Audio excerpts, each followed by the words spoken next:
Kalikasan na mula sa ating Diyos, na dapat alagaan, biyayang kung saan tayo'y nabubuhay at naninirahan. Pambirang yaman na walang kapantay, nitong kagandahan,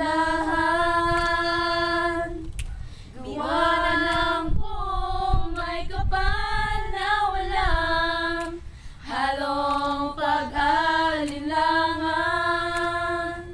Ba't ibang yaman ang makukuha sa ating kalikasan, sa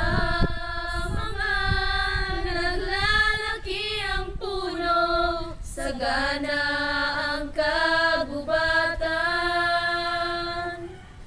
libo-libong isang lumalangoy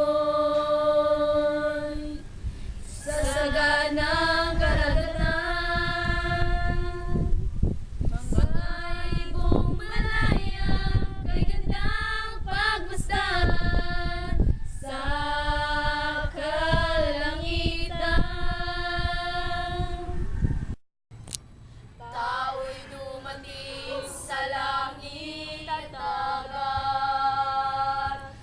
maging sa kalupaan, sa halip paularin, alagaan at ito'y protektahan.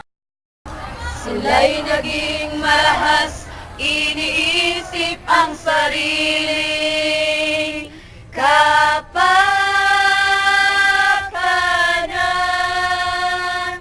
kabataan ang susi ng kalikasan, na nahihirapan. Kagandang gawa ng Diyos para sa sangkatauhan,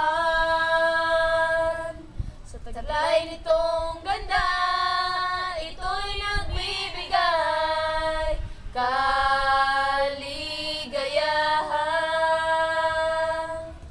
Ating alagaan paunlarin para sa kabutihan, bago tayo'y kunin at pumunta sa ating huling hantungan.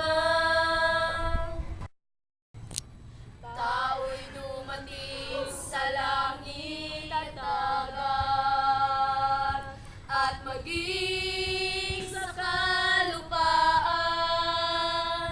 sa halip paularin, alagaan at ito'y protektahan. Sila'y naging marahas, iniisip ang sarili,